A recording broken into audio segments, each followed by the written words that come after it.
Hi there! So today we're going to be making a Californian white pizza. This is typically different than a normal pizza because it has a white sauce. Now sometimes this can be made with a olive oil sauce, but I prefer to use an Alfredo sauce. And in this case we're going to be using Bertolli's Alfredo sauce. Now I also purchased ahead of time some ingredients that we're going to be using. One of them would be the pizza dough. It is good to have proofed pizza dough when you're going to be using this. In this particular case, we have a local bakery that I use that comes in little frozen balls at Kroger, and then you can defrost them. Typically what I would do is that they usually take between 6 and 8 hours in a high humidity environment to become proofed from frozen. So pulling it out the night before or pulling it out right before you go to work and then coming home and you have proofed dough. So that is a key when it comes to when you're making this homemade pizza. You have to have your dough proofed. Once it is proofed, you would stretch it out to whatever size pan you're using. In this particular case, we're going to be using a 16-inch pan.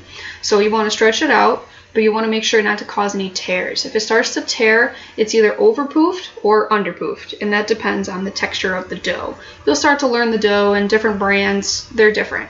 So you'll start to learn the more you use this recipe. Now we also have some other ingredients today. We also have some mozzarella. I like to use shredded. It makes things a little easier, or you can buy a block of it and shred it on your own. Totally up to you. I also have some Cajun seasoning and some all-purpose herb seasoning. The purpose for this is to give the Alfredo a little bit more of a pizza flavor. Alfredo typically is very creamy, so you want to use a little bit more of a flavor that comes from pizza. Some of our toppings, I kept it kind of light today, but we are using ham and we'll be using some pineapple. But those, you could always use whatever toppings you particularly want. Anything from red peppers, green peppers, chicken, I've even seen eggs. Anything, totally up to you. So after you have your dough and it is already proofed and you have it stretched out, you want to prepare your pan. And in this case, I don't use flour. I try to use as little as gluten as I can.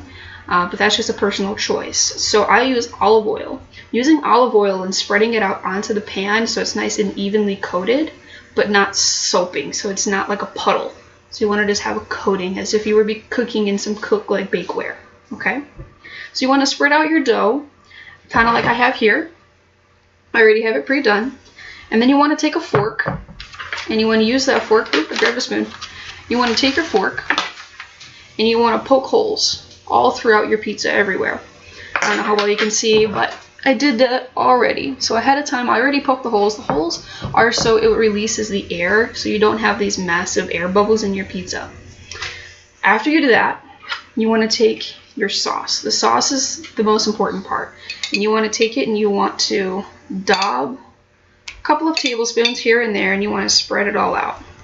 Make it nice and even coating so you have even coverage so it doesn't boil over. So after you spread it out, I just use a spoon. You don't need to use anything fancy. Spread it all out. I'll show you in just a sec so the camera can see you. Alright. So now I have it all spread out.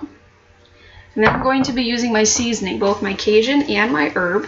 I'm just going to lightly dust it so it has some color. And I'll show you both in just a second.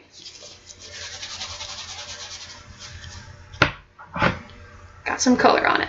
There we go. Then you're going to top it with some cheese. Put some cheese all on it because everybody loves mozzarella cheese. Now it's also important that you preheat your oven to 425 degrees. This will be hot enough to cook the dough, but it will also make it so it cooks evenly. That's important. You don't want a half soggy pizza and half burnt. That would suck.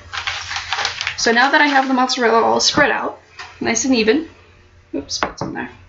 You want to put whatever toppings yours are. So today I have ham and pineapple, like I had mentioned. So I'm just going to spread them out real quick. I know pineapple is a big thing, and many people don't like pineapple on their pizza. I like it. So we're going to have it today for lunch. Then I got some pineapple. This particular pineapple is pineapple chunks. I like it more on the pizza because I actually like to bite into some pineapple. But it's totally up to you. There's no stopping. And then I will try to show you before I dump it.